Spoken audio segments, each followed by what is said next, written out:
What the white whale was to Ahab, has been hinted; what, at times, he was to me, as yet remains unsaid.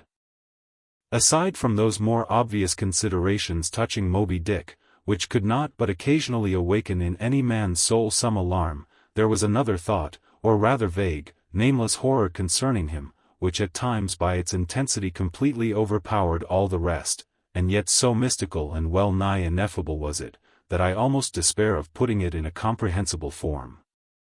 It was the whiteness of the whale that above all things appalled me. But how can I hope to explain myself here, and yet, in some dim, random way, explain myself I must, else all these chapters might be naught.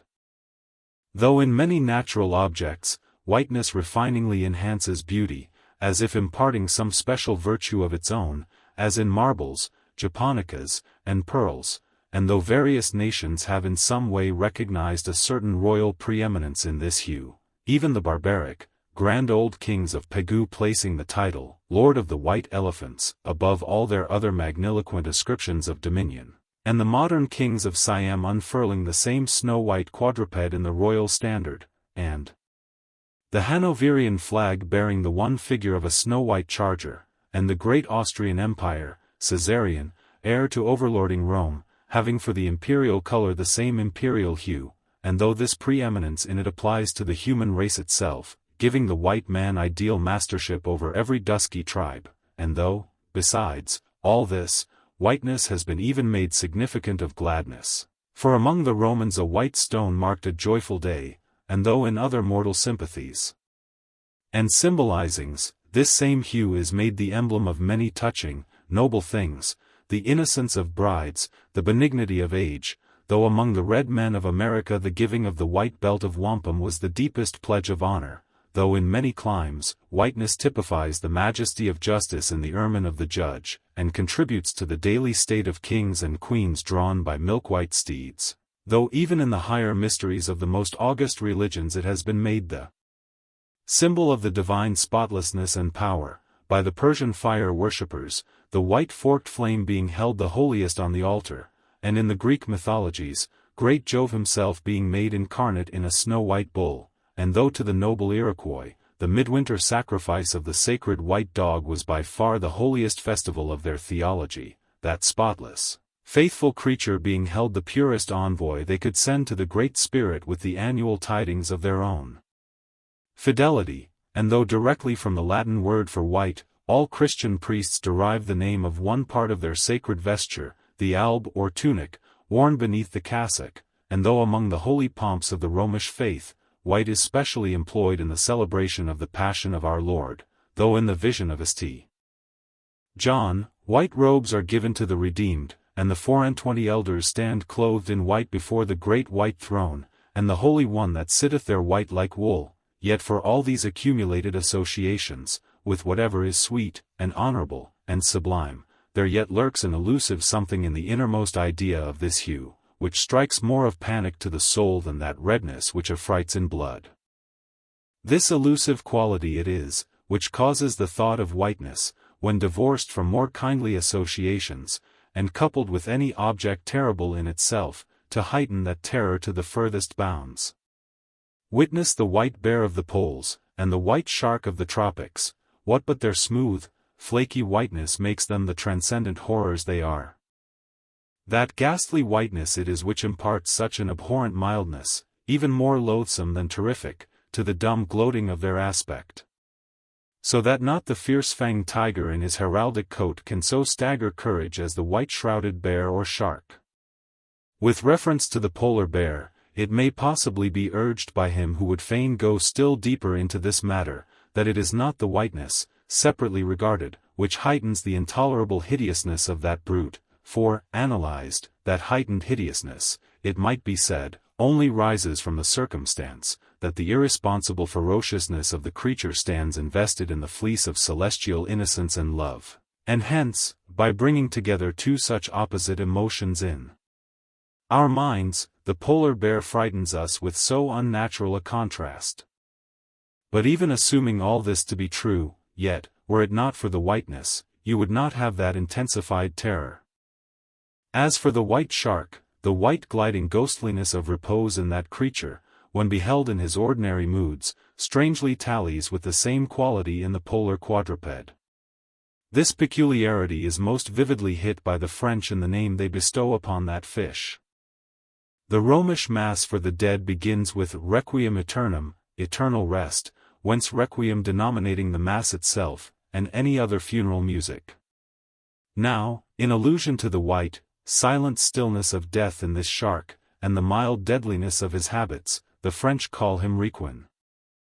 Bethink thee of the albatross, whence come those clouds of spiritual wonderment and pale dread, in which that white phantom sails in all imaginations? Not Coleridge first threw that spell, but God's great, unflattering laureate, nature. I remember the first albatross I ever saw. It was during a prolonged gale, in waters hard upon the Antarctic seas. From my forenoon watch below, I ascended to the overclouded deck, and there, dashed upon the main hatches, I saw a regal, feathery thing of unspotted whiteness, and with a hooked, Roman bill sublime. At intervals, it arched forth its vast archangel wings, as if to embrace some holy ark. Wondrous flutterings and throbbings shook it. Though bodily unharmed, it uttered cries, as some king's ghost in supernatural distress. Through its inexpressible, strange eyes, methought I peeped to secrets which took hold of God. As Abraham before the angels, I bowed myself. The white thing was so white, its wings so wide, and in those forever exiled waters, I had lost the miserable warping memories of traditions and of towns. Long I gazed at that prodigy of plumage. I cannot tell, can only hint, the things that darted through me then. But at last I awoke, and turning, asked a sailor what bird was this. A goney, he replied. Goney. Never had heard that name before. Is it conceivable that this glorious thing is utterly unknown to men ashore? Never. But some time after, I learned that goney was some seaman's name for albatross. So that by no possibility could Coleridge's wild rhyme have had aught to do with those mystical impressions which were mine, when I saw that bird upon our deck. For neither had I then read the rhyme, nor knew the bird to be an albatross. Yet, in saying this, I do but indirectly burnish a little brighter the noble merit of the poem and the poet. I assert, then, that in the wondrous bodily whiteness of the bird chiefly lurks the secret of the spell, a truth the more evinced in this, that by a solecism of terms there are birds called grey albatrosses, and these I have frequently seen, but never with such emotions as when I beheld the Antarctic fowl. But how had the mystic thing been caught? Whisper it not, and I will tell, with a treacherous hook and line, as the fowl floated on the sea. At last the captain made a postman of it, tying a lettered, leathern tally round its neck, with the ship's time and place, and then letting it escape. But I doubt not, that leathern tally, meant for man, was taken off in heaven, when the white fowl flew to join the wing-folding, the invoking and adoring cherubim. Most famous in our Western annals and Indian traditions is that of the white steed of the prairies, a magnificent milk-white charger, large-eyed, small-headed, bluff-chested, and with the dignity of 1,000 monarchs in his lofty, over-scorning carriage. He was the elected Xerxes of vast herds of wild horses, whose pastures in those days were only fenced by the Rocky Mountains and the Alleghanies. At their flaming head he westward trooped it like that chosen star which every evening leads on the hosts of light. The flashing cascade of his mane, the curving comet of his tail, invested him with housings more resplendent than gold and silver beaters could have furnished him. A most imperial and archangelical apparition of that unfallen, western world, which to the eyes of the old trappers and hunters revived the glories of those primeval times when Adam walked majestic as a god, bluff-browed and fearless as this mighty steed. Whether marching amid his aides and marshals in the van of countless cohorts that endlessly streamed it over the plains, like an Ohio, or whether with his circumambient subjects browsing all around at the horizon, the white steed gallopingly reviewed them with warm nostrils reddening through his cool milkiness. In whatever aspect he presented himself, always to the bravest Indians he was the object of trembling reverence and awe. Nor can it be questioned from what stands on legendary record of this noble horse, that it was his spiritual whiteness chiefly, which so clothed him with divineness, and that this divineness had that in it which, though commanding worship, at the same time enforced a certain nameless terror. But there are other instances where this whiteness loses all that accessory and strange glory which invests it in the white steed and albatross.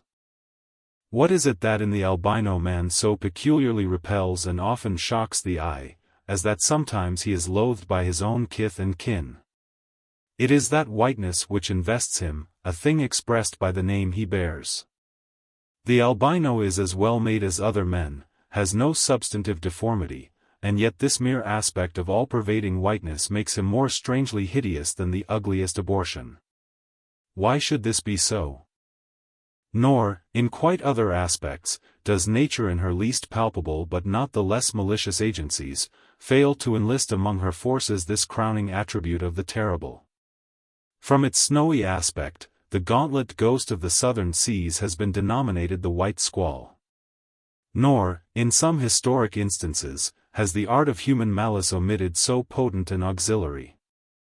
How wildly it heightens the effect of that passage in Froissart, when, masked in the snowy symbol of their faction, the desperate White Hoods of Ghent murder their bailiff in the marketplace. Nor, in some things, does the common, hereditary experience of all mankind fail to bear witness to the supernaturalism of this hue. It cannot well be doubted, that the one visible quality in the aspect of the dead which most appalls the gazer, is the marble pallor lingering there, as if indeed that pallor were as much like the badge of consternation in the other world, as of mortal trepidation here. And from that pallor of the dead, we borrow the expressive hue of the shroud in which we wrap them. Nor even in our superstitions do we fail to throw the same snowy mantle round our phantoms, all ghosts rising in a milk-white fog. Yea, while these terrors seize us, let us add, that even the King of Terrors, when personified by the evangelist, rides on his pallid horse. Therefore, in his other moods, symbolize whatever grand or gracious thing he will by whiteness, no man can deny that in its profoundest idealized significance it calls up a peculiar apparition to the soul. But though without dissent this point be fixed, how is mortal man to account for it? To analyze it, would seem impossible. Can we, then, by the citation of some of those instances wherein this thing of whiteness, though for the time either wholly or in great part stripped of all direct associations calculated to impart to it aught fearful, but nevertheless, is found to exert over us the same sorcery, however modified, can we thus hope to light upon some chance clue to conduct us to the hidden cause we seek? Let us try. But in a matter like this, subtlety appeals to subtlety, and without imagination no man can follow another into these halls. And though, doubtless, some at least of the imaginative impressions about to be presented may have been shared by most men, yet few perhaps were entirely conscious of them at the time, and therefore may not be able to recall them now. Why to the man of untutored ideality, who happens to be but loosely acquainted with the peculiar character of the day, does the bare mention of Whitsuntide marshal in the fancy such long, dreary, speechless processions of slow-pacing pilgrims, downcast and hooded with new-fallen snow? Or, to the unread, unsophisticated Protestant of the Middle American states, why does the passing mention of a white friar or a white nun evoke such an eyeless statue in the soul? Or what is there apart from the traditions of dungeoned warriors and kings, which will not wholly account for it, that makes the White Tower of London tell so much more strongly on the imagination of an untraveled American, than those other storied structures, its neighbors, the Bywood Tower, or even the Bloody? And those sublimer towers, the White Mountains of New Hampshire, whence, in peculiar moods, comes that gigantic ghostliness over the soul at the bare mention of that name, while the thought of Virginia's Blue Ridge is full of a soft, dewy, distant dreaminess? Or why, irrespective of all latitudes and longitudes, does the name of the White Sea exert such a spectralness over the fancy, while that of the Yellow Sea lulls us with mortal thoughts of long lacquered mild afternoons on the waves, followed by the gaudiest and yet sleepiest of sunsets? Or, to choose a wholly unsubstantial instance, purely addressed to the fancy, why, in reading the old fairy tales of Central Europe, does the tall pale man of the heart's forests, whose changeless pallor unrustlingly glides through the green of the groves, why is this phantom more terrible than all the whooping imps of the Blocksberg? Nor is it, altogether, the remembrance of her cathedral-toppling earthquakes, nor the stampedos of her frantic seas, nor the tearlessness of arid skies that never rain, nor the sight of her wide field of leaning spires, wrenched copestones, and crosses all adroop, like canted yards of anchored fleets, and her suburban avenues of house walls lying over upon each other, as a tossed pack of cards. It is not these things alone which make tearless Lima, the strangest, saddest city thou canst see. For Lima has taken the white veil, and there is a higher horror in this whiteness of her woe. Old as Pizarro, this whiteness keeps her ruins forever new, admits not the cheerful greenness of complete decay, spreads over her broken ramparts the rigid pallor of an apoplexy that fixes its own distortions. I know that, to the common apprehension, this phenomenon of whiteness is not confessed to be the prime agent in exaggerating the terror of objects otherwise terrible, nor to the unimaginative mind is there aught of terror in those appearances whose awfulness to another mind almost solely consists in this one phenomenon, especially when exhibited under any form at all approaching to muteness or universality. What I mean by these two statements may perhaps be respectively elucidated by the following examples.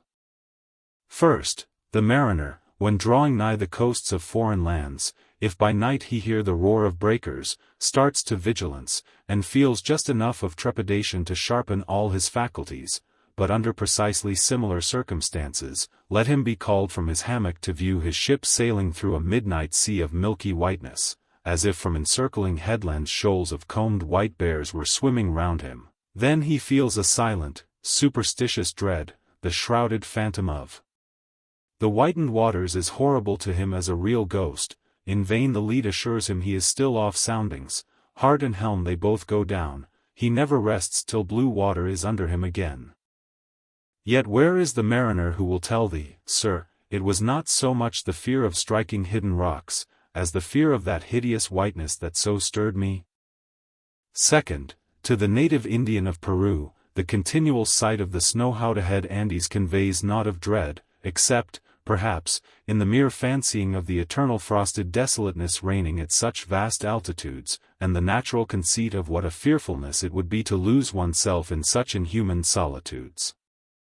Much the same is it with the backwoodsman of the West, who with comparative indifference views an unbounded prairie sheeted with driven snow, no shadow of tree or twig to break the fixed trance of whiteness. Not so the sailor, beholding the scenery of the Antarctic seas, where at times, by some infernal trick of legerdemain in the powers of frost and air, he, shivering and half shipwrecked, instead of rainbows speaking hope and solace to his misery, views what seems a boundless churchyard grinning upon him with its lean ice monuments and splintered crosses. But thou sayest, methinks that white-lead chapter about whiteness is but a white flag hung out from a craven soul, thou surrenderest to a hypo, Ishmael. Tell me, why this strong young colt, foaled in some peaceful valley of Vermont, far removed from all beasts of prey, why is it that upon the sunniest day, if you but shake a fresh buffalo robe behind him, so that he cannot even see it, but only smells its wild animal muskiness, why will he start, snort, and with bursting eyes paw the ground in frenzies of affright? There is no remembrance in him of any gorings of wild creatures in his green northern home, so that the strange muskiness he smells cannot recall to him anything associated with the experience of former perils, for what knows he, this New England colt, of the black bisons of distant Oregon? No, but here thou beholdest even in a dumb brute, the instinct of the knowledge of the demonism in the world. Though thousands of miles from Oregon, still when he smells that savage musk, the rending, goring bison herds are as present as to the deserted wild foal of the prairies, which this instant they may be trampling into dust. Thus, then, the muffled rollings of a milky sea, the bleak rustlings of the festooned frosts of mountains, the desolate shiftings of the windrowed snows of prairies, all these, to Ishmael, are as the shaking of that buffalo robe to the frightened colt. Though neither knows where lie the nameless things of which the mystic sign gives forth such hints, yet with me, as with the colt, somewhere those things must exist. Though in many of its aspects this visible world seems formed in love, the invisible spheres were formed in fright. But not yet have we solved the incantation of this whiteness, and learned why it appeals with such power to the soul, and more strange and far more portentous, why, as we have seen, it is at once the most meaning symbol of spiritual things, nay, the very veil of the Christian's deity, and yet should be as it is, the intensifying agent in things the most appalling to mankind. Is it that by its indefiniteness it shadows forth the heartless voids and immensities of the universe, and thus stabs us from behind with the thought of annihilation, when beholding the white depths of the Milky Way? Or is it, that as in essence whiteness is not so much a color as the visible absence of color, and at the same time the concrete of all colors, is it for these reasons that there is such a dumb blankness, full of meaning, in a wide landscape of snows, a colorless, all color of atheism from which we shrink? And when we consider that other theory of the natural philosophers, that all other earthly hues, every stately or lovely emblazoning, the sweet tinges of sunset skies and woods, yea, and the gilded velvets of butterflies, and the butterfly cheeks of young girls, all these are but subtle deceits, not actually inherent in substances, but only laid on from without, so that all deified nature absolutely paints like the harlot, whose allurements cover nothing but the charnel house within. And when we proceed further, and consider that the mystical cosmetic which produces every one of her hues, the great principle of light, forever remains white or colorless in itself, and if operating without medium upon matter, would touch all objects, even tulips and roses, with its own blank tinge, pondering all this, the palsied universe lies before us a leper, and like willful travelers in Lapland, who refuse to wear colored and coloring glasses upon their eyes, so the wretched infidel gazes himself, blind at the monumental white shroud that wraps all the prospect around him. And of all these things the albino whale was the symbol. Wonder ye then at the fiery hunt?